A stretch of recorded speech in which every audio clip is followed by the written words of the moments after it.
My name is Eitan Chatayat, and welcome to I'm That podcast, where I get to talk to some pretty incredible people.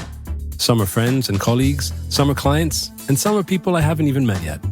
On I'm That, we'll hear from them about who they are, what they do and why, stuff they love or hate, mistakes they've made, victories they've had. They're all known for something, but by the time we're through, the hope is they'll have revealed some things we didn't know about them. Our talk may be deep, profound, funny, who knows really. One thing for sure, it'll be interesting and honest. So if you're up for that, thank you for joining me on I'm That, and here we go.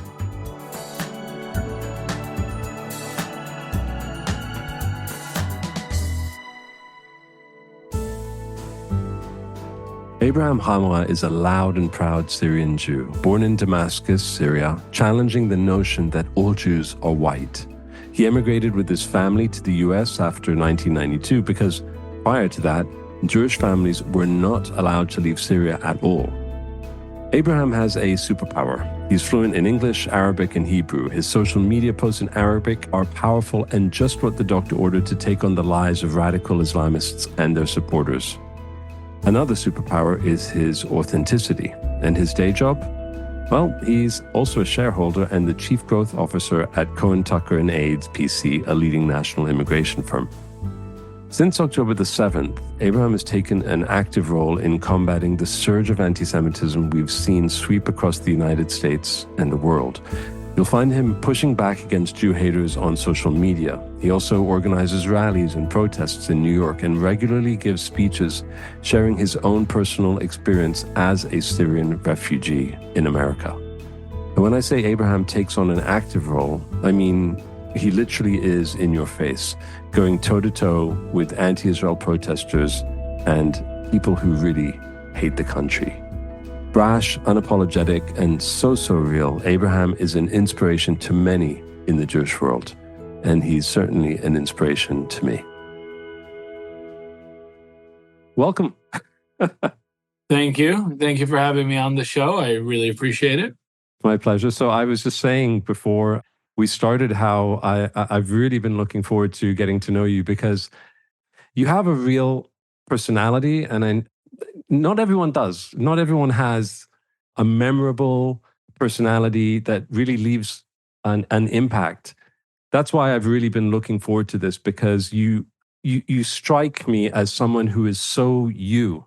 Yeah. You're just you. No holds barred, 100%, just authentic. And the word authentic today is kind of used and abused.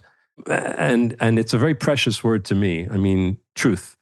And you are full of it. You're full of truth. So welcome. I really appreciate that. Thank you. Honestly, I just try to be me. Everything that I've done with my social media, with my advocacy, hasn't been some planned up, strategized, thought up way. It's me reacting to what I've been seeing and what I have been feeling, and reacting to the trauma, my old traumas that I've experienced and what I want to avoid my kids experiencing. And so when I first started speaking out, until this day, I do it, not that I don't care what people think, because obviously I care what people think. I'm trying to influence thought. But I am not swayed by people liking me, loving me, hating me, as long as I know I am being honest and I am doing this fight for the right reason, which is for my kids and the future of the Jewish people in this country and in Israel, then I have nothing to say but the truth, and I'll never hold myself back. I'll just say what's on my mind. I'll say what I feel. And a lot of time, the truth hurts people. But my job isn't to make sure the truth doesn't offend or doesn't hurt. My job is to deliver the truth. How you interpret it, how you internalize it is on you. Well, listen, I mean, we have a lot to discuss. So I'm gonna open up with a question that I typically open up I mean, I'm just dying to go already because it's just like, damn, I have to ask this question, but I do. So I want you to take a second and think about it for a second, but it's a question that I always ask at the beginning of the podcast. I think maybe I've forgotten once. And I think that was probably Shai Davidai, because he deserved it. I love Shai, I do. He's the best. He's good people. So I'm just gonna ask you to complete a sentence. Take a minute if you need. But Abraham or Abi Hamra, can you please complete this sentence? I'm that proud loud Syrian Jew that his entire life is circled and surrounded and for his children and for my family. That person that will fight for my children's future and for the Jewish people's future. And I'm also a fun, loving, funny. I love comedy. I love to joke. I love to mess around. I just like to enjoy life. If I had to summarize myself, I'm life loving individual. And everything I do is based on after that love of life and the love of freedom and making sure my kids get to experience and love life and love freedom. So everything I do is surrounding that core trait of mine, which is truly I just like to have fun. I love my family. I love to spend time with them, to work, to build something for them, and now to fight for them and for the Jewish people. How many kids do you have? I have 4 children. 4 children. Wow. How Yeah, old are they? Yeah, that's great. So my Jill, my Simcha, she's 11. Okay. Then I have Ralph, who is 8. And then I have David, who's 6, and my little princess Orly, she is 4 years old. Wow. Okay. So when I come to New York with the kids, mine, I'm not going to say their names because I keep them off social, but they're 11 and 9 and we'll get together. Yeah. Perfect. Exactly. I got 2. It's the best, isn't it? It's everything you live for and everything you do. Everything you do is for your children. If you're a rational human being, it's for your children and your family. They give me so much joy out of my life. Honestly, it's the best. Listen, we're living in this crazy world of social media, and around a year ago, we didn't know each other. And the big silver lining of what's happened is, of course, gotten to know some people. And while we don't know each other at all, we've been in touch. We've shared a lot of the kind of work that we're trying to do in a similar field right now, of course. But what you just said, and to the people listening, I mean, my objective is for people to really get to know you. And actually, I'm going to try and purposely avoid some of the topics that we naturally find ourselves slipping into, and I do as well, because I want to stay focused on Abi. I want to stay focused on the human being here. Not that social media is important in our lives in the context of, we know that it's a platform and we're trying to express things which are very, very important to us right now. But do you feel that people don't know what you just said was very, I wasn't expecting that you talk about being Jewish, but you say underneath it all, I'm fun, I'm loving guy. Like, yeah, it's my life. but people don't see that. So people don't really see it. They don't. Where does that come from? Like, have you always been just like this fun? Because I'm looking at you as you're talking, the viewers don't see it, yeah? But you're smiling. You're just smiling and you haven't stopped smiling. I'm always smiling. I'm always smiling. Nobody expects it. Everybody that meets me goes, I think you're just going to yell at me. Why do you think I'm going to yell? I'm just a very loud spoken person. Whether I'm in court, whether it's around the Shabbat table, I'm just loud. And I don't think people really know who I am, partially because I haven't really shared it, right? It wasn't my journey. I'm not the typical influencer, the typical person that had a livelihood or was really a content creator in any way on social media. I'm a lawyer. I have a law firm. My plans are to grow my law firm and to raise my children. And so when I put myself out there on social media, the first thing I spoke about was Israel and was the attack of Joseph Borgen. And so that's how it just naturally went over time. I don't think that people really know the full extent of who I am. I'm trying to introduce that now. Once I just felt it wasn't appropriate, but I wanted to introduce on my social media how to live as a Jewish dad. How do you raise we see a lot of mom accounts, Jewish mothers, but what about Jewish fathers? What is our obligation to our children? How do we interact with our children? And that's something that I've always wanted to do in my social. I just haven't had the chance to do it because we're responding to so many issues time and time again that I kind of had to drown out myself and my identity for the fight that I'm in, which is for Jewish civil rights. So when you say that it's something that you always wanted to do, okay, I mean, people know you, the people who know you, and if they don't and they're listening for the first time, where can they follow you? Because I think that's important already to say. Abraham Hamra. It's Abraham my name. Hamra. Very easy. My name. Never hit it. As I said, it wasn't supposed to be this page. I kind of morphed into. Well, let's talk about that, because and of course the information is written in on the bio so that you'll see. But okay, October 6th. What the hell are you doing? I've been doing this a little bit for about 4 or 5 years now. I've been speaking out on the internet, but I had maybe my 2,000 followers, right? I didn't have much. October 6th, I was at home, and I was fighting, but I was home. I was sleeping. I was actually sleeping by my sister's house. We were all together, all my family, for Simchat Torah, for the last leg of the Sukkot holiday, and we woke up October 7th to this news. I mean, just had me horrified as to what took place. And you immediately just dove in to the fight, the narrative war. Yeah. I was doing it, but I knew how much more it was going to be needed. But I'll tell you what I found very interesting is how fast I grew from October 7th to today, social media wise, versus how fast I grew from when I actually started speaking out, which was May of 2020 or 2021. In the last war. So 4 years. Maybe I had 2,000. Again, that wasn't my goal to get followers, but I had maybe 2,000 followers. And to me, that was the world. And people were shying away from my account because they thought I was a little too rough around the edges.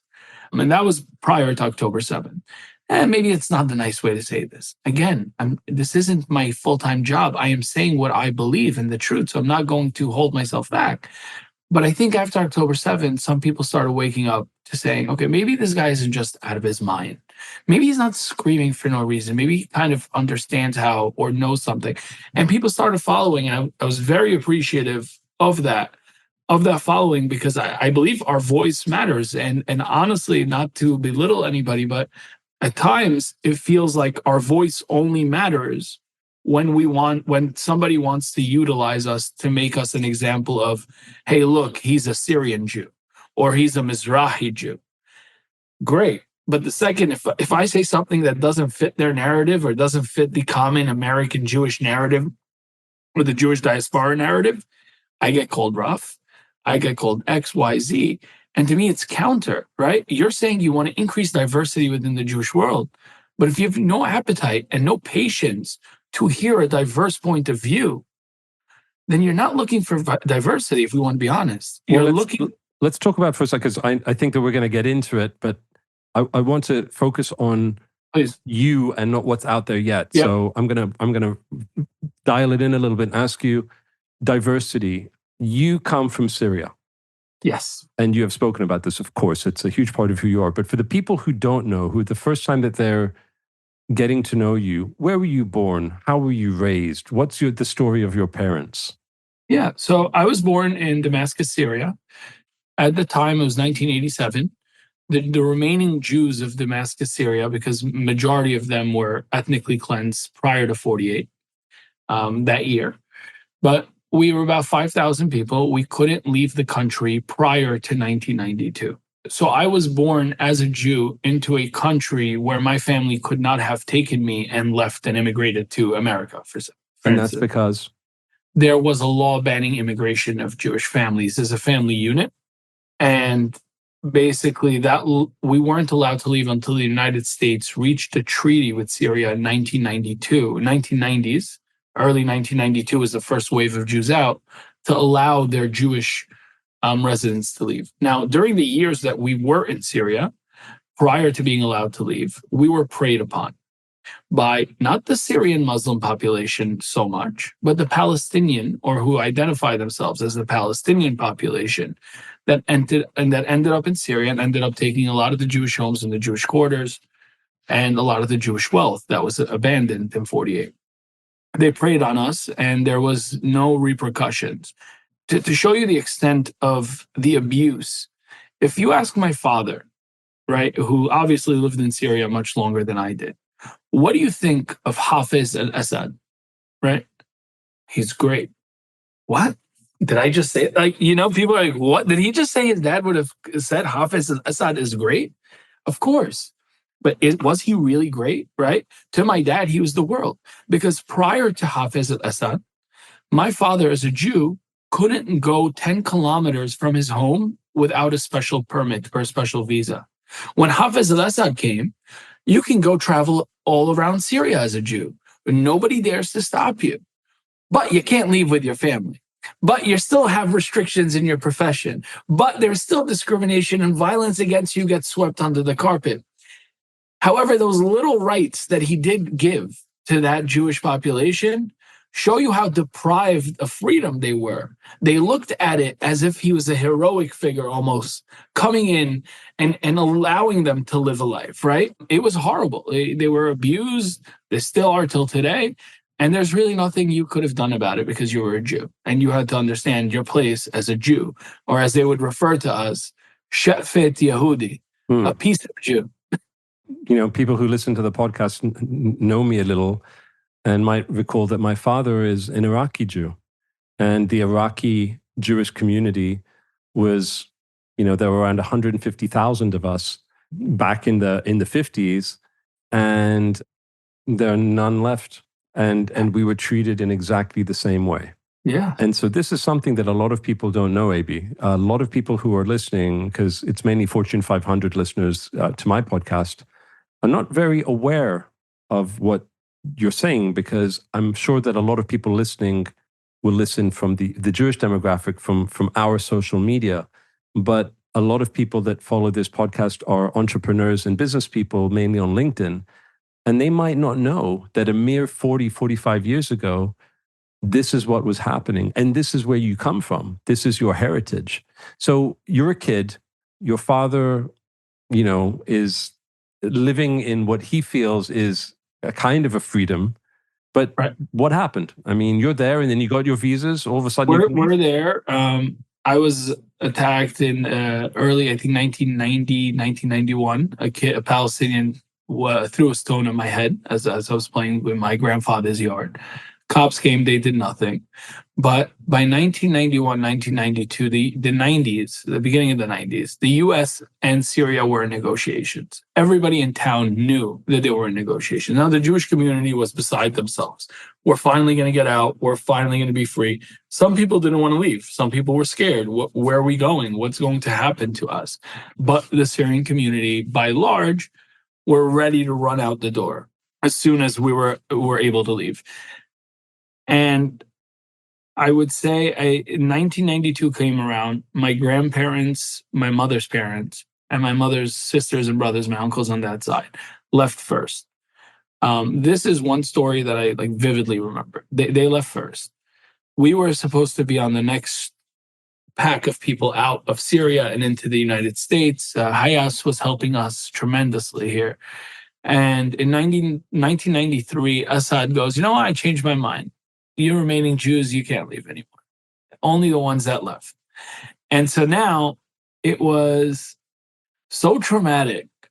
I don't even know my mother knows the word traumatic, right? Generational trauma. This is not the level of conversation with academia, not because she's a very intelligent woman, but we've had to deal with life, right? Nobody can sit there. If you come to a country with 4 kids and you have to work and you have to make a living, you're not thinking about trauma and you're not thinking about generational trauma, right?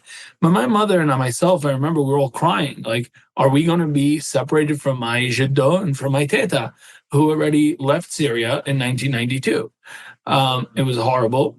And this already, my grandmother, I'll tell you the story if you're interested, didn't know her sister until she was 45.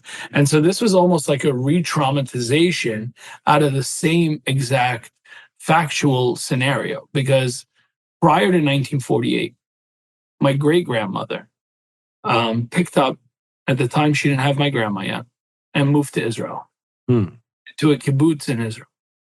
She left her 2 daughters with her sister who was in the kibbutz in Israel, and said, you know what, I need to go back to Syria. I need to pack a few things. And then I'm gonna come back to the kibbutz. I'm gonna meet up with all of you. You watch my daughters for me. No problem. She went back, unbeknownst to her, obviously she didn't know. She went back, the war breaks out the 1948 war breaks out. The War of Independence. Syria suspends all immigration for Jews out of the country because there's a lot of Jews that were leaving. Some were going to Israel. Syria suspends it. My great-grandmother couldn't leave the country anymore. Wow. And so she got separated from her two daughters. Her two daughters went on to live a life in Israel. They never got to see or speak to their mother again. Wow. My great-grandmother passed away without ever speaking to their mother. And they didn't know they had a sister, which was my grandma that was born in Syria after all of this.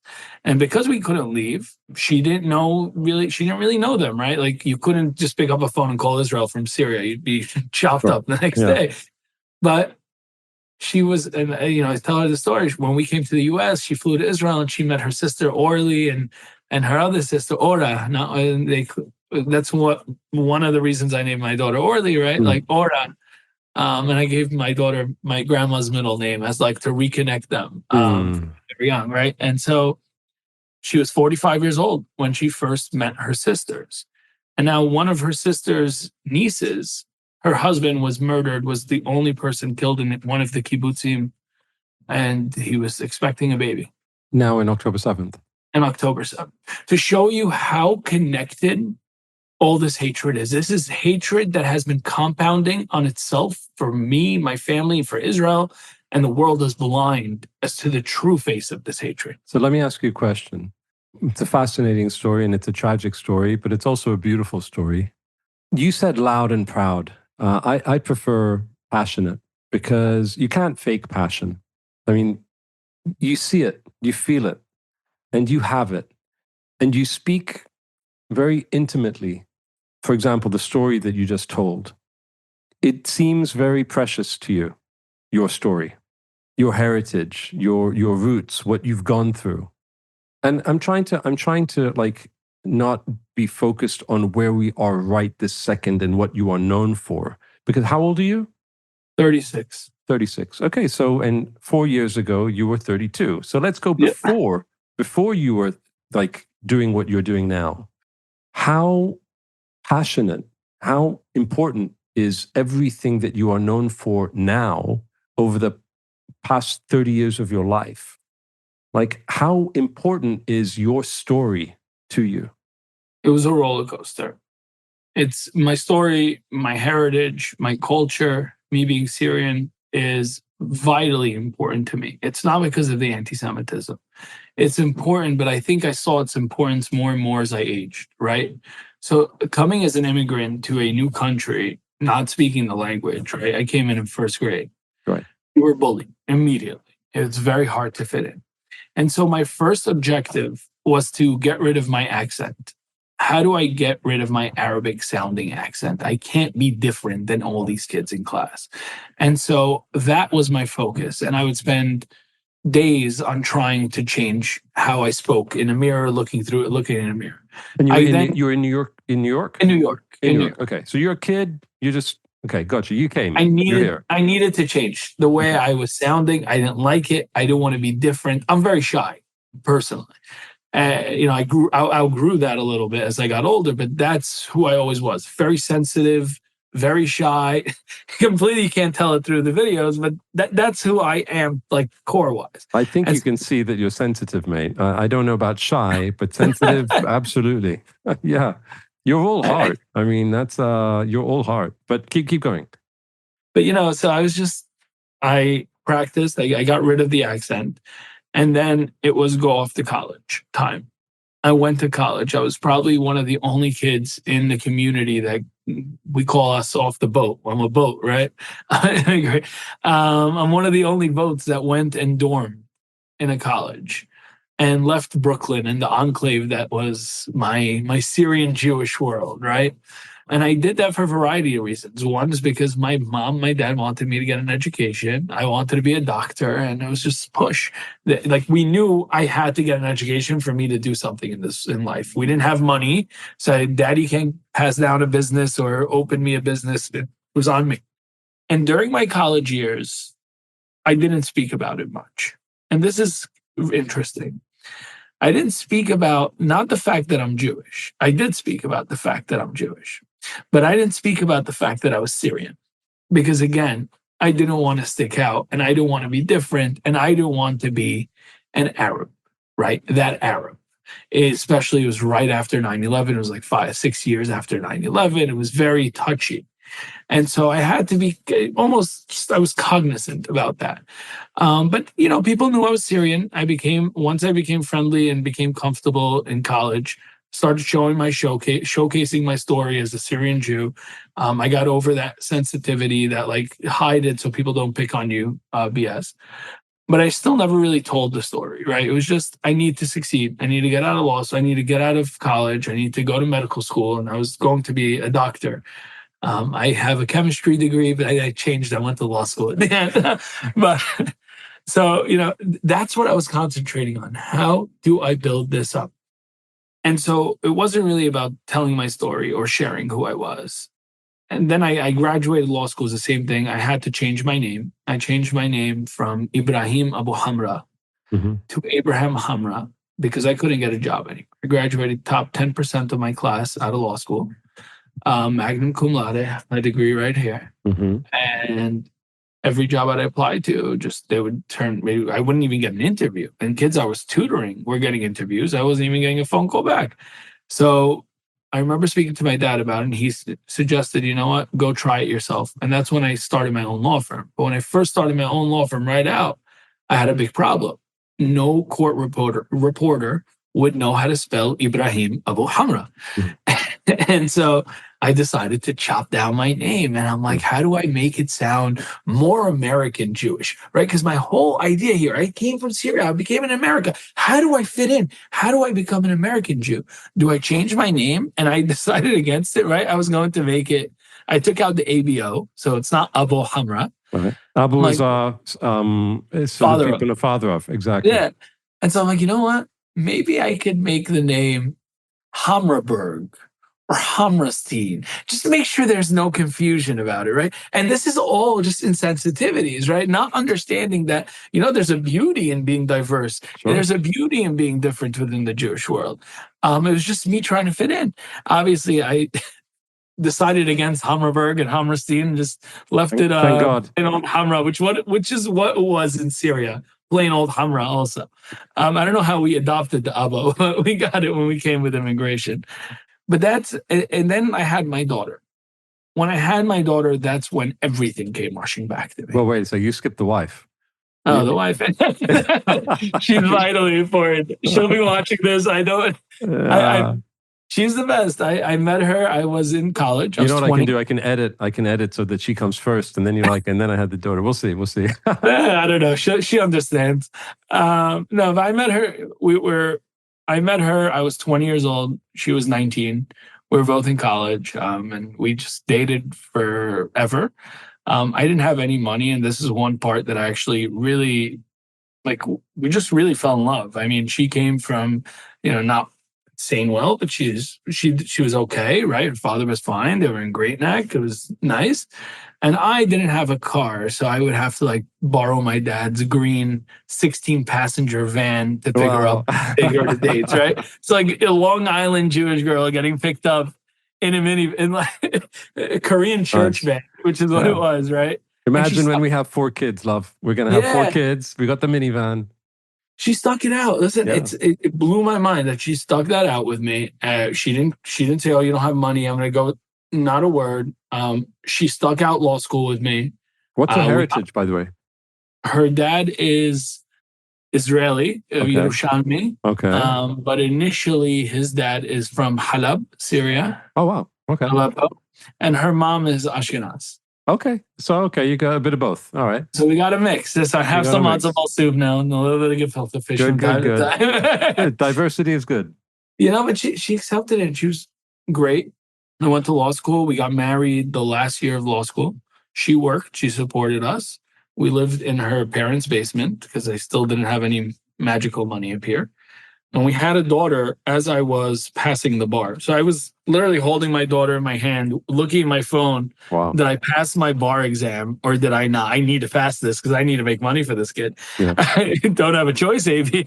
That's what was going to my head. But she stuck it out. And she encouraged me to start my own law firm because towards the end, right before I started, when I graduated, couldn't get a job, I was about to start my own thing. a landlord-tenant firm offered me a job at almost like for like nothing in wages. It was very low. I knew it was very low, but I said, what am I going to do? I have a daughter. I need to work regardless of what it is to provide. And then my wife was like, do you want to do this? And I'm like, Rachel, no, I don't want to do this, but I don't have a choice. I have a responsibility, and you're my responsibility, and this kid is my responsibility. She's like, what do you want to do? I'm like, I want to start my own practice. She's like, just do it. We're in my parents' basement. I'm behind you 100%. Wow, amazing. And so she's my rock, my spine. So when I don't talk about her, it's because we're one. Like there's really no difference.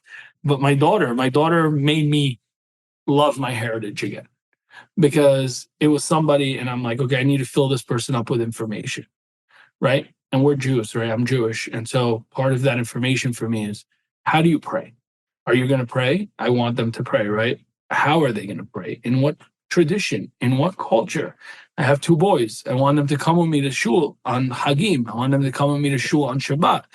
And the fear that I started having as a parent was the complete opposite fear of what I was having as a kid. Because the fear that I was having as a kid was, I want to fit in. I want to be more American. And the fear that I was having as a parent is, I don't want my kid to fit in. I don't want him to be an American Jew that forgot his entire heritage, his entire lineage, his entire history, his culture, what makes us unique. I don't want that for my kids. And that's when I kind of shifted and saying, okay, my heritage as a Syrian Jew is now utmost important to me. It's not to become more American, but to showcase who I am for my kids' sake. How long was your family in terms of generations in Syria? Thousands? Hundreds? You're talking my dad's family. I can't even. It's forever. Right. We don't. It's gone. Great, whatever. My mom's same thing, but my mother's father's side, maybe 7 generations back. Well, he knows it. I don't know how the heck he knows this, but he knew it, and I got a DNA test. They came from Sicily. Oh, wow. Yeah. So because they were Jews in Spain, there were a lot of Jews traveled from Italy to the Middle Eastern countries because that was the trade route. Sure. So they came from Sicily down. My grandmother, my mom's mother, her ancestors, I guess, with the Inquisition in Spain. Yep. That's where they left the Spanish Inquisition and ended up in Syria. So there's a lot of Spanish Middle Eastern Jews also. Like Mizrahi is, that's why people say, what are you? I go Sephardic. And in the US, I didn't know it meant like Ladino speaking proper Sephardic. And I'm like, you don't speak Ladino? I'm like, no, I'm Syrian. They're like, you're not Sephardic. I'm like, I'm telling you, I'm Sephardic. No, you're not Sephardic. Well, so people who are not Jewish might not understand, but there's Sephardi and Ashkenazi. So Ashkenazi is mainly, European and like Eastern European, and Sfarad is Spain. So Sephardi is of Spanish descent, and there was the diaspora in 1492 when the Jewish people were basically kicked out of Spain, and they went everywhere. So you're trying to teach your kids, you're telling me about your daughter that when she was born, you wanted to retain your Syrian heritage, your Arab heritage, so that she would not grow up as, and not that there's anything wrong with being an American Jew, but it's just like that's not your heritage. So you want, and why is that so important? Because that's interesting to me. Like, why is that so important to hold on to? Because it's like, what's your reason? It's who I am. It's who we are. But why is that so important? I mean, and it's a question, It's a loaded. I mean, you're right? Because why is that so important that speaking about it? You're right. It shouldn't make a difference if she turned out. Because no, I didn't say that. I didn't say it shouldn't make a difference. I'm just asking, why is that so important to you, AB, to hold on to your heritage? Because it's interesting. Because you fought for it. Yeah. It's me, right? It's who I am. It's whenever you have kids, you look at your kids and you kind of want to see yourself, or you see yourself in them, right? And I'm seeing a community, and I come from a very close-knit, tight Syrian Jewish community here in Brooklyn. You're talking hundreds of, they're here for 100 years, few generations. They're still as Syrian as they left yesterday, right? They still speak a few words in Arabic. they haven't lost it. And what I mean by lose it, and this is why it's very important to me, because I feel like if they're not really tied to this culture, and you can't be, in my opinion, tied to this without being tied to your own history, your own ancestry, your own place, where do you come from, your own experience. Being a Jew is all inclusive, but it also, a lot of our traditions vary from one location to another location. And Judaism, tradition is vital. Even in the Torah, it says sometimes tradition is even more important than law. Because with tradition, you create family units, you create communities. Without that, everything is susceptible to being lost. Everything can be changed, everything can be amended. And so I don't want them to be a cookie cutter Jew, right, per se, that just knows that they're Jewish. And what does that mean? Well, it means that Moses came and gave us these two tablets in the books of in the Torah. And these are our laws. And I'm going to sing and make sure everybody sounds like me and sings like me in the United States of America.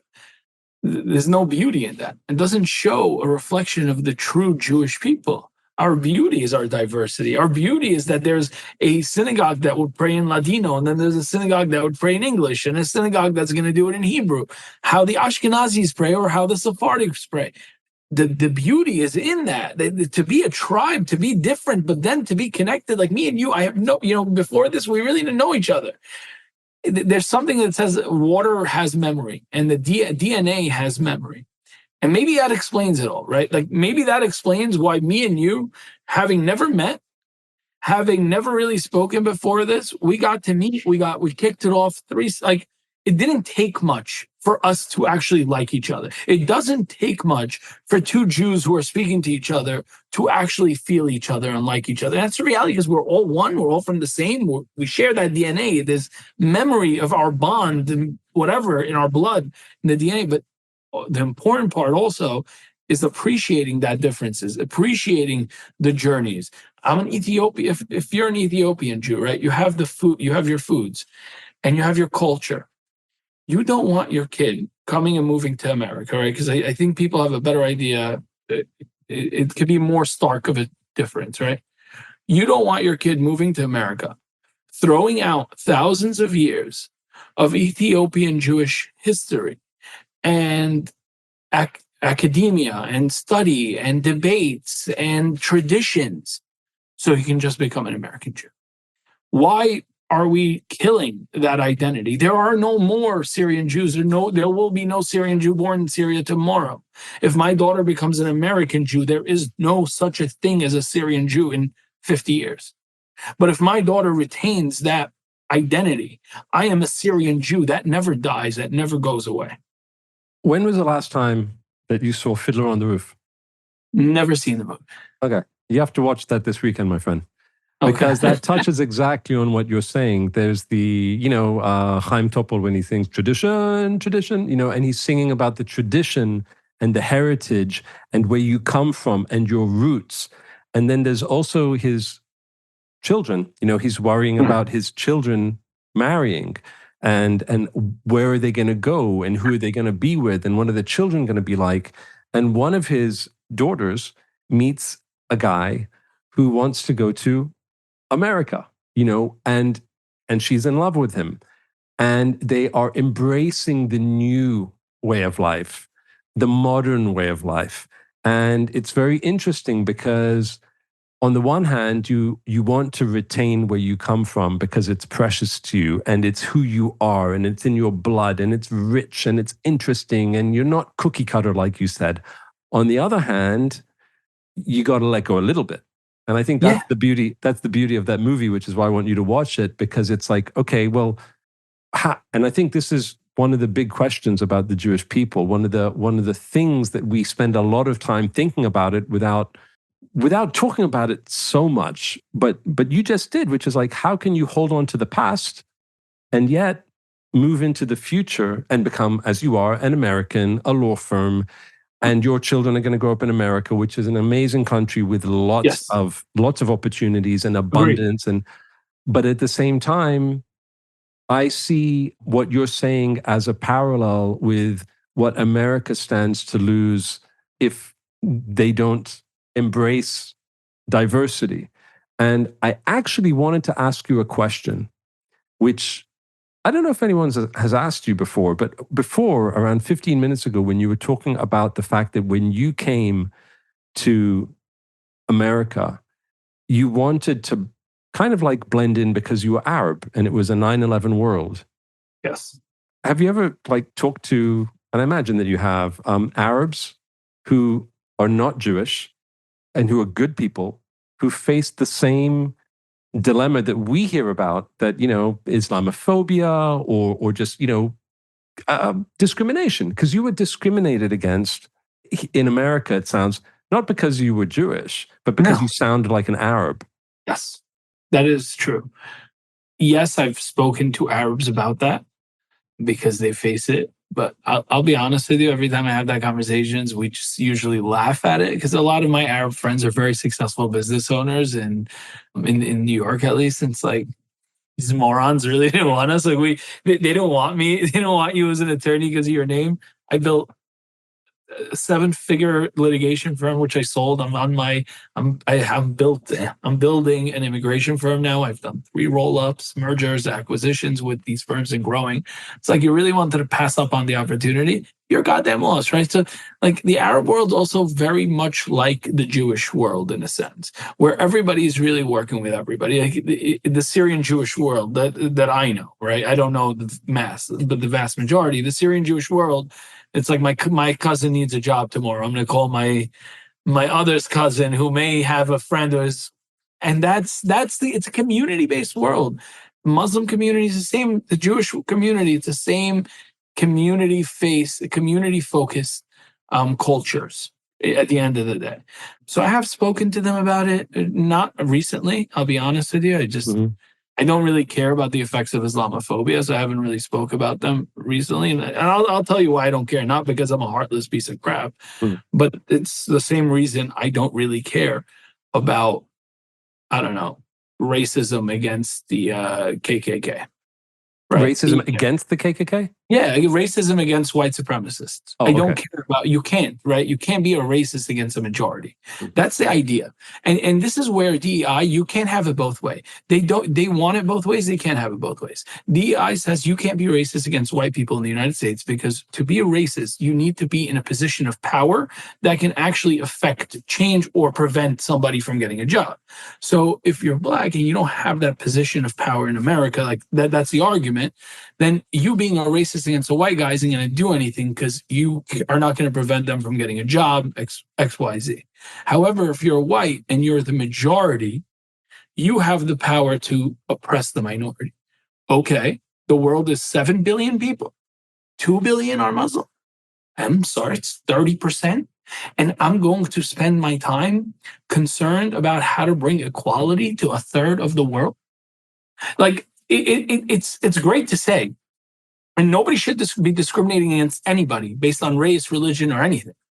But let's not get it twisted. This isn't the worldwide pandemic problem of Islamophobia. It's non-existent. They are the majority in the world. All right, so we're transitioning. We're moving. We're swaying the conversation. We're going there. Okay, so let's get into it. What are you doing, man? Like, you are going toe to toe with haters. Yeah. You are defending your tribe, and you are so passionate.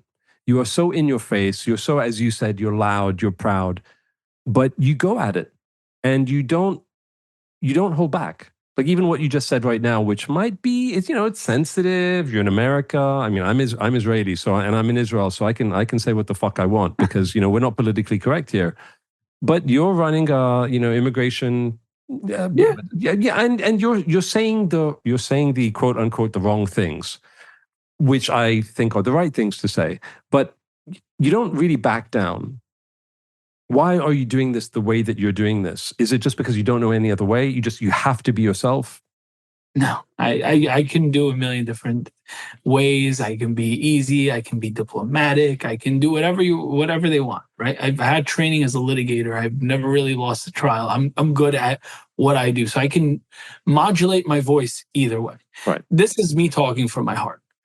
And the reason I speak without limits and without stopping myself is because the reason we lost, the reason we are where we are today is because we forgot who we are. Mm. Not in the terms of who we are as Jews and we love our Judaism. No, that's not what I'm talking about. We forgot who we are as an oppressed people, because we don't live in those oppressions. And so the danger that comes in that is people who view themselves as elitists, and especially good people, shitty people who view themselves as privileged elitists don't give a shit. They continue being privileged and elitists, and it doesn't even bother them. Good people who view themselves rightly or wrongly, most of the time wrongly, as privileged or elitist, they start doing self-harming acts, or they start putting other groups above their interests because subconsciously they believe their interest is already at such a high point in history that they're very comfortable. They don't have to fight for being Jewish. They don't have to fight for anti-Semitism. And so there's been a lot of middle talk, and it's not true. What's middle talk? Middle talk means saying one thing and then saying another thing, not to offend somebody. And that second statement that you make completely takes away the power of the first statement, right? You see it a lot with politicians. For example, Israel has the right to protect themselves. How they do it matters. There has been far too many deaths in Gaza. That one statement, one politician. I won't even say the name of the politician because it doesn't matter. No, it doesn't. That is an anti-Israel statement to me. But no, what are you talking about? They said he loves Israel. And that that appeasement that we've come accustomed to accepting is what got us into this place where people don't think they have to listen to us. They care about offending us. Politicians don't think they have to work for us anymore. It's this idea of, yeah, but he said they still support Israel.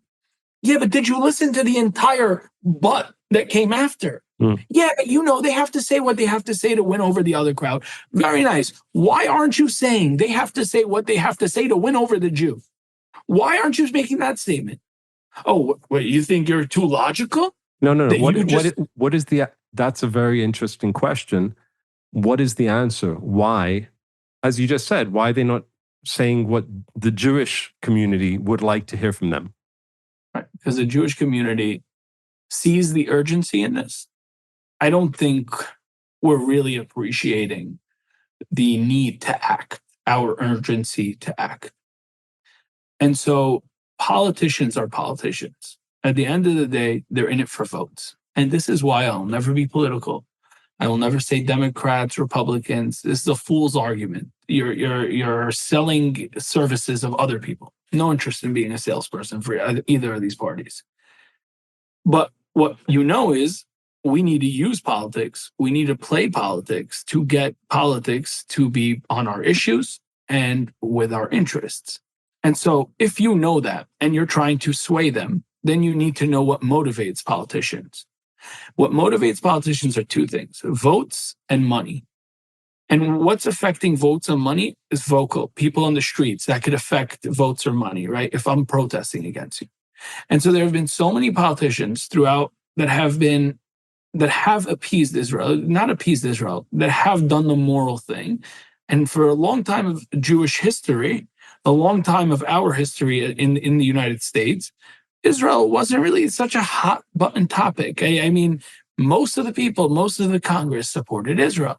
And then came 4 squad members who were loud, and nobody asks them to be careful in what they say and how offensive is your truth. And then it became their truth and Jesus's truth and everybody else's truth that's subjective and changing, and nobody can dare question them. And everybody, it looked like an entire party bent a knee to these people. Why? Because they showed that they have people on the streets. AOC raises a ton of money. That's why she headlined the DNC. She's an anti-Semite.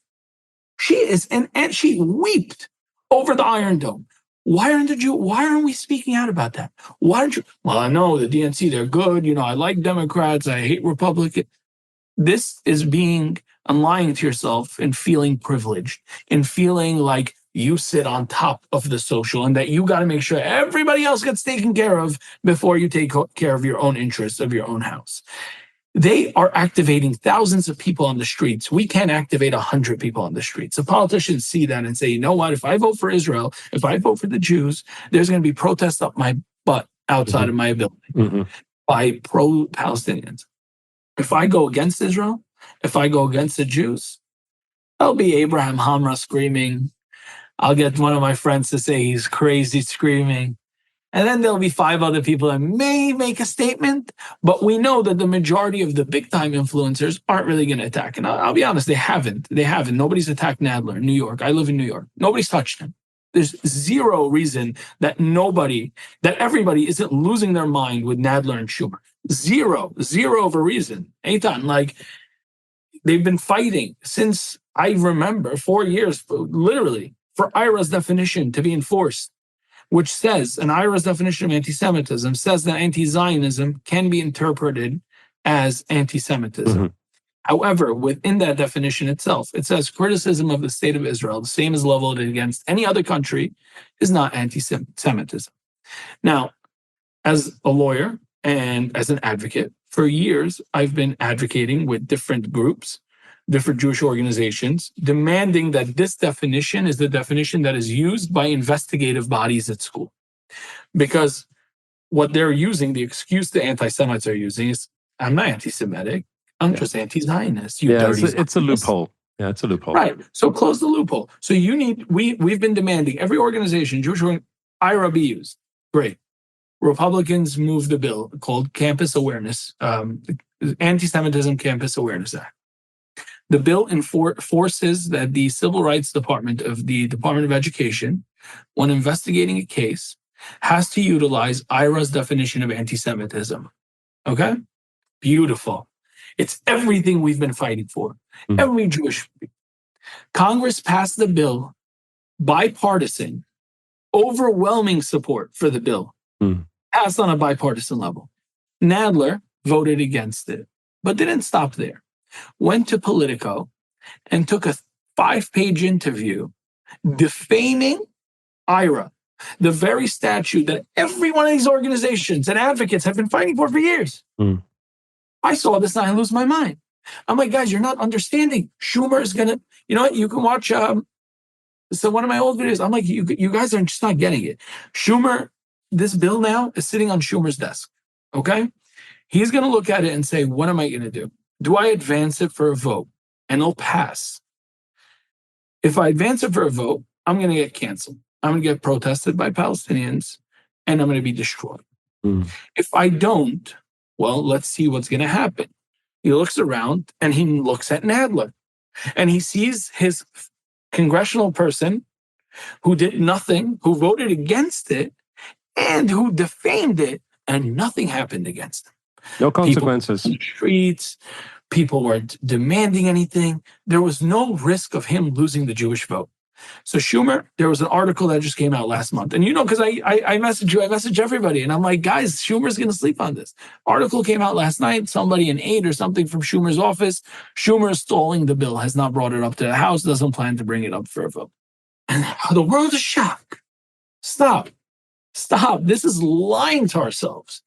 You don't want to attack Nadler because he's a Democrat? What are you doing? What are you talking about? Do you care about this fight? Is this our fight? Are we fighting? Because let me tell you, if I'm drowning in an ocean, I don't care who I'm smacking as I attempt to swim to rescue myself. But you don't seem like you're drowning. You seem like you're on the lounge chair in the middle of the ocean and hoping one day you'd get to the side. So going back to you making noise and being loud and in your face, sounds like you're trying to wake everyone up. I'm just trying to be honest. Just the honest truth. You want resolution, you need honesty. Why hasn't there been peace with Palestinians for 75 years? Because there is no honesty in the conversation. None. What do you mean? Like, because you've now shifted to Palestinians? Yeah. I think it's the same because it's the fear of offending. It's the fear of offending. If you want an honest conversation about Palestinians, we get rid of completely until further notice, the conversation about a two-state solution. That conversation is not an honest one. It may sound no. I think what you just said is people are afraid of an honest conversation. And it's interesting because the next question I had and still have is, what are you scared of? What's so scary about this world that we're living in where we can't have honest conversations? And we can talk about the Palestinians in that context. Yeah. What's scary is you lose. In a world where you can't have honest conversations, the Jewish people lose, because what we have is the truth, and that's it. What has our back in all of this is the truth. And when we start amending the truth to not hurt other people's feelings with the truth, then we are doing a major disservice. I always put it in this context, right? Let's assume you're a college student in the US. You're not Jewish. You're from South Dakota somewhere, right? Okay. American kid. Why are you going to college? Is it to discuss Palestine, Israel? Mamash lo, as we say in Hebrew. Mamash lo. Really not. And then people come, oh, he's going to study. It's like, no, you're not going to college to study. You're going to college for two things. You want to get drunk, you want to get girls. If we want to boil down human reality, why is an 18-year-old kid excited to go to college? Alcohol, girls, and parties. That is why. Most of them, at least, are not thinking of their future as a doctor or as a lawyer or as a hedge fund manager. They are about to leave their daddy and mommy's house for the first time and go and party. What is another fact that we know about humans? We always choose the path of least resistance. Always. So you, as an uninvolved kid that comes to a college campus in the United States, and you look at one side and you see the Jewish side, who has been primed with make you feel good truth, right? The conversations are always, you know how many times we offered them land? We want a two-state solution. It's them who don't want a two-state solution. We want to coexist. We want to this. Your entire defense, your entire argument is a defense against what they're stating. Because when you go to the Palestinian side, they're telling you, you mention the word Israel and you're dead. Get out of my face, you genocide supporting piece of shit. They don't care about your 2 states or your 15 states or your ideas of equality. They have a very strict interpretation of what offends them. And so as a kid that's uninvolved, that's looking for the path of least friction, of least, and I'm in college, I don't want girls, I don't want to drink, guess who I'm going to go to? If I have to choose a side between these two people, I'm going to go to the louder, to the Palestinian side, because most of this generation today are not going to be arguing freedom of speech, no offense, all truth. Everything is covered, everything is painted. I would go to this side who appears to be the oppressed, who appears to be brown, who appears to be so, authentic in what they're demanding. They're not even willing to make a way of an inch with their land. Then to this side, because guess what? The Jewish side are going to like me anyways. Because after I finish my little protest, I'm going to go to the Jewish side and they're going to ask me, you just protested with the Palestinians. And I'm going to tell them, yeah, I'm pro-Palestinian, not necessarily anti-Israel. I believe in a two-state solution, and I believe in the self-determination of Palestinians. And what is a Jew going to say? What's a Jewish kid going to say? No, I believe in that too. I believe in that too. But you have to understand, and the entire conversation just shifted into you being in a defensive. It is not honest. Here's an honest conversation. They come in off college. What do you think? What I think is you have an ideology that has brainwashed an entire population. It is terrible, tragic for the future of that population. But if you care about that population, you give up on this stupid idea, stupid dream of establishing a state that never existed in the history of the world. You give it up. You figure out a way how to desensitize that population with partnerships from the UAE, from more moderate Arab countries. And then you can have conversations about what the next step looks like. Because today, in 2024 of what is it? September, I promise you, if you're being real with yourself, if everybody in Israel, everybody in the world is being real with themselves, and they're faced with the question of, do you want to give them land right next to your country? And they'll promise you peace. The answer is no. No, you won't. You won't. If you're being 100% emet with your own self, and if they come to you tomorrow and say, listen, Eitan, give us a country, okay? Give us the West Bank. give us Gaza, keep Jerusalem, and we're going to promise you eternal peace in Israel. Would you accept? Because if you say no, then this entire argument of two state is bullshit. And we're only making it because we know the other side will never accept it. Yeah, I mean, I've for years been saying consistently, I would like a two-state solution. I mean, I think you would as well. We all would like it. That is the hope, but only if it's for true peace, for real peace. Because there are millions of Arabs. There are millions of Arabs, 1 hour's drive from me to the south and 35-minute drive to me to the east. Right. And they're not going anywhere. Mm-hmm. And of course, my hope is that one day we can have a real peace, which is, and what is peace? It's an acceptance of the other, which doesn't mean, to your point, that we just accept them. They also have to accept us. So I'm all for a two-state solution, but not at the expense of the lives of my family, my colleagues, my children. It has to be real. So I agree with you 100%. Up until very recently, and I think this is something that happened in Israel, of course, people are very confused now because you have a lot of, I don't want to say left or right. I'd like to just say normal, centrist, people who on any given day might be a little bit to the right. Yeah, just a little bit to the right, a little bit to the left, depending on the day. Moderates that all of a sudden have woken up and they really see for the first time what it is that we have on our doorstep.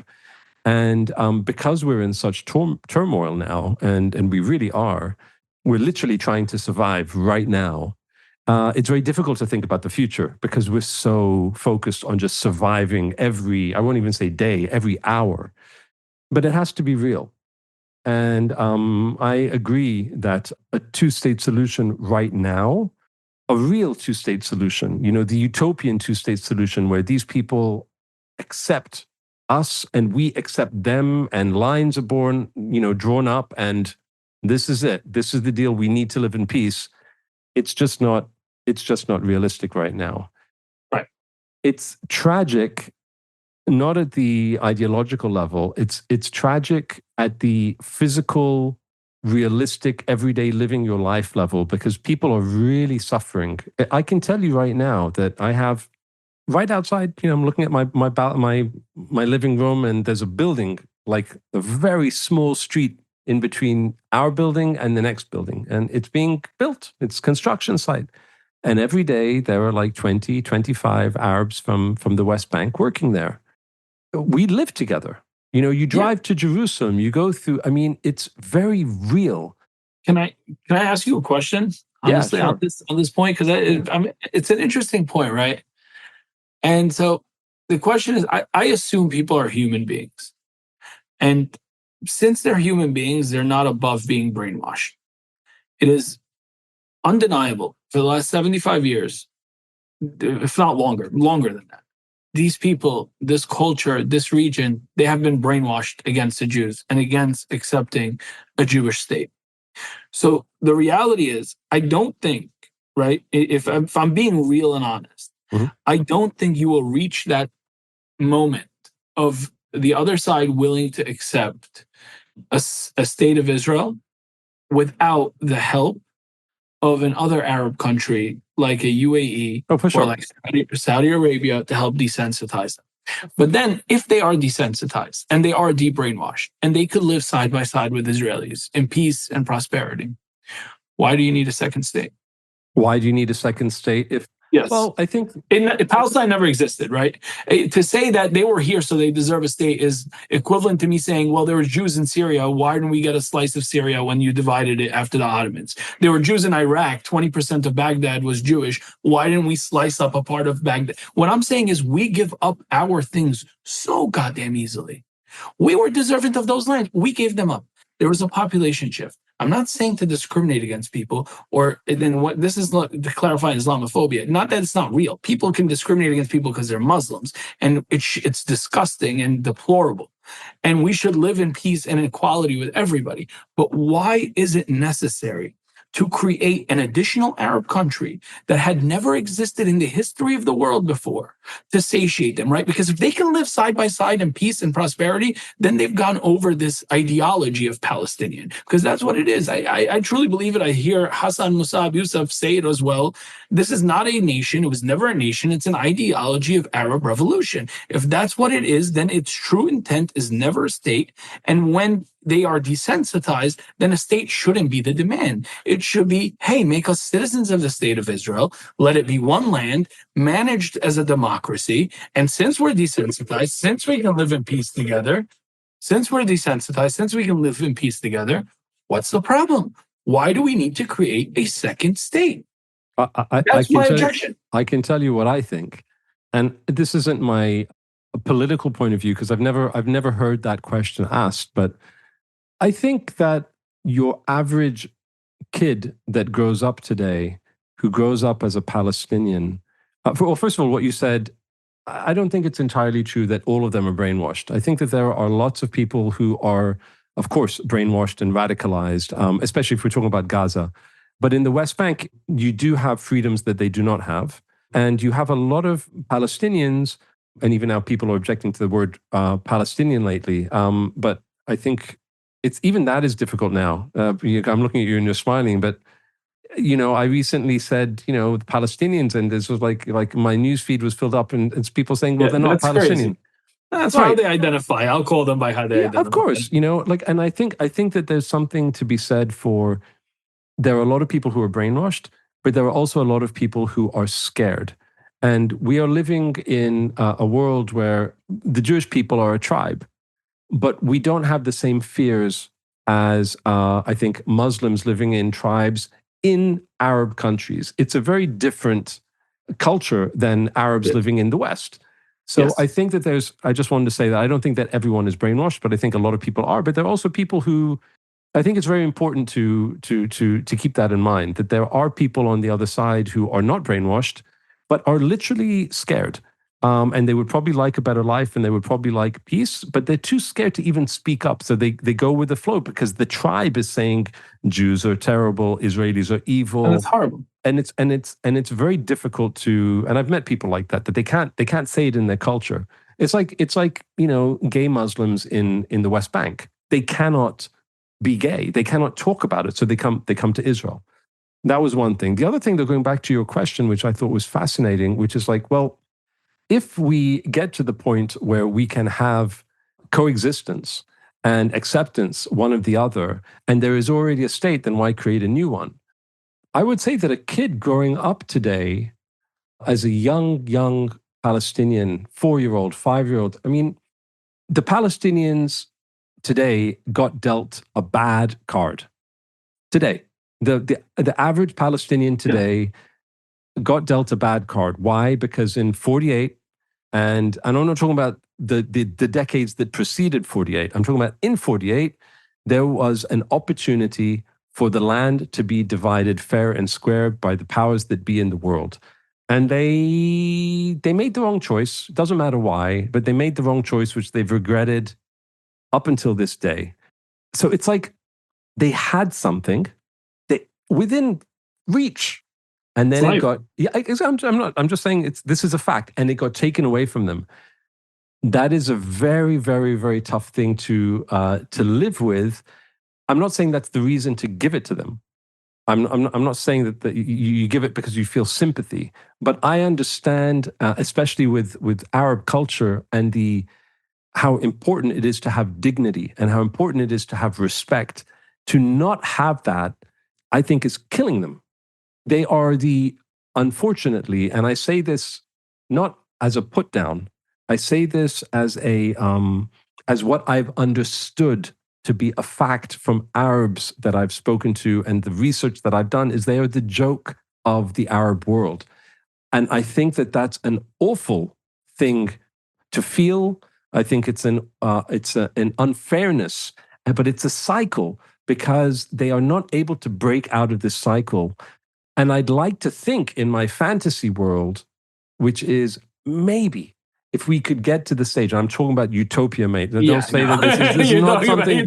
Yeah, I'm not, I can't see it anymore right now. I hope it changes one day, but in utopia, in a perfect world, they would be able to, and only they can do it, bring themselves out of this culture of resistance and hatred and intolerance, learn the ways of acceptance, and then maybe, and this is going to sound patronizing and awful, earn earn the what they yearn for. Earn what you yearn for. No, I don't think it's patronizing or awful at all. No, I agree. But in the world that we're living with, as you discussed before, it's offensive. It's offensive to even say that.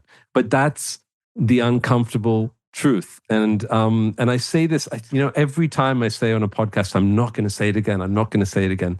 But I always end up saying it. Jordan Peterson has this amazing quote, and he says it. He goes, "You want to live an adventurous life, tell the truth, because there's friction with truth." Right. Do you know what I mean? Yeah. There's but I think that's the truth. And I don't think, and I think once you get to this utopia, right, I think the other half are going to have a problem. And I'll tell you where the problem is. It's not in the problem in that sense, right?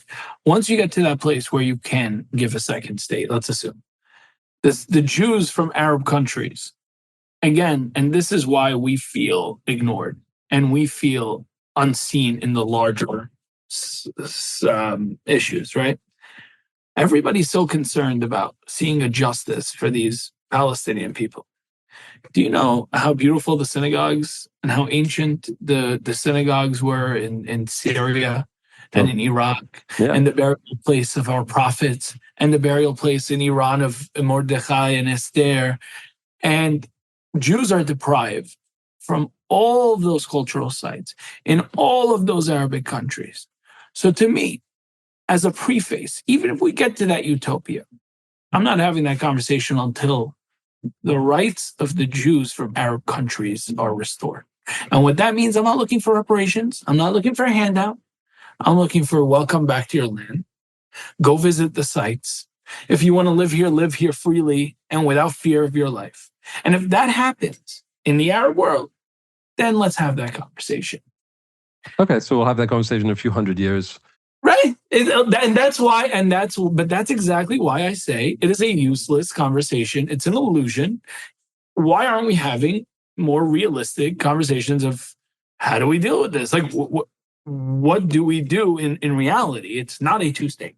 But what do we do in reality? How do we deal with this reality? Those are the conversations that I'm waiting to hear. I'm waiting for people to have, and nobody's having them. Really, like other than you and a few other people, nobody is having this conversation. I think just because right now it's just a very difficult time to even think. Right. Look, October 7th changed everything because, as I said, moderate Israelis woke up to something that was so violent. I mean, all of us, of course, but the moderates who are the ones who are always pushing the conversation of, okay, let's figure this out, as opposed to the far right in Israel, which is just like, okay, fuck the Arabs, they're not getting a thing. The moderates and the left have always, and it's important in the society to have a right, to have a left, to have a center, but the moderates have shifted to the right for obvious reasons. And right now we're in a situation where we still have hostages. We're right now on the 3rd of September. I don't know when the podcast will be out. 6 hostages, Hirsch and they were just killed 2 days ago, or murdered, shot in the back of the head. And the Arab world is not up in arms about it. And there's no surprise there. Laughing at Israel. I'm watching it on Arabic TV. Yeah, of course. And so how can we can't. Right now we are at war, and we are at war with the Palestinians for sure. But we're also at war with the Arab world and hoping that it doesn't get out of hand. So no one is really thinking about how we can make peace. People are just thinking right now, how can we survive first and foremost, us. And when I say people, I mean, I'm talking about the Jewish people. How can we survive? And B, how can we get to a stage where we are not in perpetual war? Because Israel has not been in a war like this that's this long. And this damaging to our culture, our education, our commerce, of course, our soldiers, our hostages. People are dying here every day. No one's thinking about tomorrow. Everyone's thinking about like, how do we just get through the day? I want to ask you, because I know that we're, I think we could talk for hours, and we'll have to do another conversation. I want to ask you that you're on quite a few podcasts. You've been interviewed. You were recently on Here I Am with Shai Guy, and he's wonderful. And I heard it all. Like, people ask you questions all the time, Abi. So is there a question that no one has asked you that you wish that they had? What's something that you've never spoken about that you want to? It's a good, honestly, how I want to challenge our people. And that's the honest truth. And I've spoken about it. And it's not that I haven't spoken about it, because I have. But I think, and this is something that it goes back a little bit to the question of why do you want to hold on to what it means to be a Syrian Jew? Mm-hmm. Because in America, what it means to be an Arab, in America, what it means to be a Jew is defined as Eastern European. And I spoke about this a little bit with Shai Davidai, right? And it's the matzo ball soups and the gefilte fish and all of that. It's never been my type of Judaism. That's not my type. It's not my tradition. It's not my culture. And so I didn't know about it. But that's what it means. And a prayer is prayed in a certain way. And it's usually done after Eastern European culture, right? So if you go to a major Jewish event and there's somebody that's going to recite a prayer, it's going to be recited 10 out of 10 times via Ashkenazi. And the heads of every organization, most of them in the United States, and again, it's not to say that there's racism in the Jewish world that's intentional. I don't believe that. There is in Israel, mate. There's this big the Ashkenazis Faradis thing. There is. Yeah, and I know. And you know what?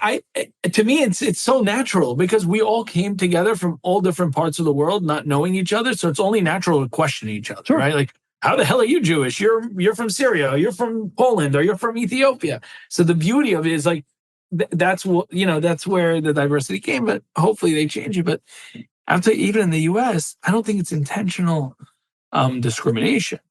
What I think it is, it's the heads, the people that are operating are doing it under a certain system, a certain way. And I truly believe that me, and I can tell you a few of other Mizrahi voices that speak, are starting to feel a little bit tokenized in a way where when we serve our purpose of speaking what we need to speak about, great, we're going to share you, we're going to love you.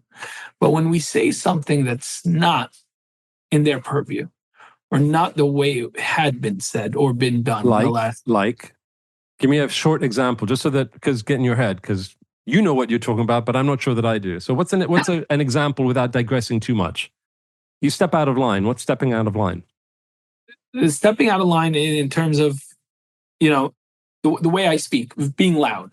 Perfect example. Gotcha. Being loud. Gotcha. Being different. Okay, you're not a cookie cutter American. You're a fucking. You're loud. You're loud. You're in your face. And I don't step onto, and I'll speak my truth. The problem, what's happening here is it's so cookie cutter, and that the thing that makes us different, the thing that makes Mizrahis different, which is the way we think or how we communicate with that part of the world, or how I'm going to speak up against somebody that's Arab, is going to be with much more force than an American Jew speaking up with somebody that's Arab. You mean people don't like that you're a barbarian? What? You see, that's a problem. No, but like because for me, it's think about a African American in this country who had been discriminated against and held in the Deep South, speaking up against the same racist white. He's going to go crazy, right? I get you. Personal. And nobody sees that person personal, and it's too crazy. It's too offending. You know what? We like you when you say you're a Syrian Jew and that Jews are not white. Great. Thank you very much. You serve this purpose. If you don't serve it, ignored. Jewish organizations, there's no doubt, and I don't care, but my Instagram has been growing, thank God. Maybe 2 Jewish organizations have really reached out to me. 2, 3. Can I just say something to you, Amber? Just so that you know, no one's reached out to me either. I don't think it's the same. The status quo. I don't think it's the same situation as when you came out of law school and Ibrahim wasn't being hired. I think I think it literally is a Jewish organization failure, which I talk about quite consistently. But I think that there's truth to what you're saying as well. But carry on. But that's really the one thing that, because I think once we truly showcase the differing opinions and differing ideas within the Jewish world, we really show that I think we're going to serve ourselves much better than if we try to all uniform, right? So if you hear somebody at a protest say screaming or speaking loud or speaking whatever, don't go up to them and tell them it's not our way. So I don't believe that. To say it is not our way is to say all Jews are the same. And then you're robbing me of my difference. You're robbing me of what makes me unique. What's interesting is that what you said at the beginning of our conversation, and even on the banner that I made for you, the I'm That Jew banner, which is that loud and that's loud and proud Syrian. I think it was, if I'm not mistaken. So I'm understanding now for the first time what you mean by how important it is. It's not just that you're loud and proud. The way that you talk, the loudness is actually also a cultural. Yes. That's actually interesting. I never thought about that until you just said it. And I think what's fascinating to me, look, I'm not a religious Jew. I'm very secular. I'm not like shy. I'm not as I don't have my yarmulke on. Don't worry. Yeah. I'm not going to judge you. Yeah, no judgments. But I'm secular. And I've been advocating for 15 to 20 years online. Wow. God bless you. Thank you.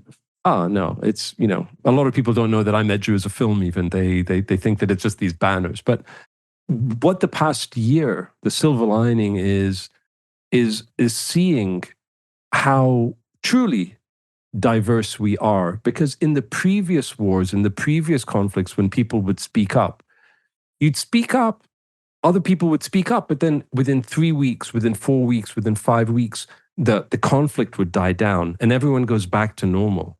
We've been at this a year. And when you are at this a year, Abi is still talking. Rappaport is still talking. Davidai is still talking. Ashley Waxman is still talking. Noah Tishby is still talking. We are all still talking. And when you do that, we're still getting to know each other. There's like it's like the train isn't stopping for people to get off, which I think I wish that October 7th wouldn't have happened, because the price to pay for this silver lining is too much. And we all know that. Yes. But there is a silver lining. And the silver lining is getting to know people like you, AB, which is I just learned something about something that I thought that I knew about you that I really didn't. That this approach that you have, it's not just who you are. It's just like, hey, I'm a person and I happen to be loud. It's also something that I feel that you're embracing in terms of culture and heritage and protecting and want to be seen as that, and not, hey, you're asking me to conform to something that I am not. And that is, like you said, robbing me of my identity. And the crazy thing, and I'll finish what I have to say with this and then you go, is that even the Jewish people amongst ourselves, we don't know each other as well as we should. We don't accept each other as we should. And I think that's a beautiful thing for us to, I'm learning. Like, I'm listening to you and I'm learning. No, same here. Same here. And this is when they say we reestablished the state in 1948. Israel came back in 1940. It's a Zionist dream. I truly believe, again, Israel is very important. The land is eternally important to us. But, and I was saying this a little earlier, what's more beautiful to me is that we all kind of met each other again. Like, in a weird sense, it's not really the reestablishment of the state of Israel that was the miracle. It's the reestablishment of the nation of Israel, which is made up of people from varying different backgrounds, from Poland. 100%. And I think that you play a really important role. And I don't think it's by accident. And I don't think it's because you're loud, AB. I think it's because of what you say lands. There's something about not being delicate, is important. And there's a need for in-your-face honesty right now. I want to ask you one last question. I know that I said that last time, but it's just I can't not. And not to put you on the spot to think about it, who are the people that you feel you're learning from in this crazy social media place, which, let's face it, it's a way to get to know different people and other opinions and different perspectives. Who are the people that you like, that you follow, that you respect, that you would recommend people, whether they're Jewish or not, to follow them as well? And this is I'm sure that you might think you're missing some people out, but this is just, I'm putting you on the spot a little bit, but who are the people that rise to the top? I'll tell you, the first person for me, honestly, has been Michael Rappaport. He has been an absolute rock with somebody in an industry that isn't so pro-Israel. It's actually more on the other side. Somebody that's willing to risk all of that, risk all of those friends and all of those connections, and continue to speak out despite all the consequences. That's a hero to me in terms of social media advocacy. So Michael Rappaport for sure. Couldn't agree more. Noileb. Noi. I love him. And him and French Prince of Tel Aviv. I don't know if you know Aaron Bors, but Aaron Bors is like a very, very good close friend of mine. He was a lone soldier. He was shot in Gaza in the leg. Yes, I remember now. Greatest guy.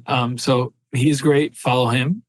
And then if you want to really understand the fight against anti-Semitism and be activated, follow Jew Hate Database. We're planning a protest this Thursday at 6 p.m. outside of CNN's headquarters to mourn our hostages and make our voice heard that they weren't just found dead. They were murdered, executed by Hamas. They have been one of the best organizations, really. They're speaking with me, really grassroots. When I wanted to do something for Nadler, there 8 people showed up, but both of the guys from Jew Hate Database showed up with signs, showed up with support, with whatever we needed. So when talking grassroots, this is definitely a big grassroots organization I would follow. And you? No, that's not Eitan, yeah. I love what you did with the when you wore the "I'm That Jew" shirt. By the way, the what you wrote was amazing. It was amazing. I was like, "That's my boy. That's amazing." I appreciate it. Mamash. Now, I want everyone who's listening. I think it's actually even more important now that you follow AB, because you've learned some. I mean, I've learned a lot about you in this conversation, and I don't always have that when I have people on. You try and dig a little bit, but not everyone opens up and not everyone goes there. But I think that people got a good idea, a good sense of who you are and why you do what you do. And I certainly did. So I thank you for being on the show, and people should follow you, Abraham Hamra, Hamra. Yep. Perfect. Mainly on Instagram, right? That's it. Right. But what's your handle? Yeah, exactly. It's Abraham Hamra. There you go. One word. It's been great, man. Well, we're going to talk again. I'm going to come to New York and we'll hang out. For sure. You have to. And when I come to Israel, I'll give you a call. No, yalla, balagan. After that. I'm trying to get there for Sukkot. Hey man, you'll come and we'll hang out. And actually, I am, again, I don't know when this podcast is going to air, but I might be coming to New York for a day and a half. And if I do, and we can get something together with even a few people, let's do it, Mano. Khalas, please, yeah, for sure. Thank you. Oh, shukran. Bemet, toda raba. Thank you, sir. Toda. Well, that's it. Thank you for joining me on I'm That. I hope you enjoyed the chat, and I hope you'll join me for our next guest. In the meantime, definitely hit subscribe, whether you're on Apple, Amazon, Spotify, Google, or any other platform.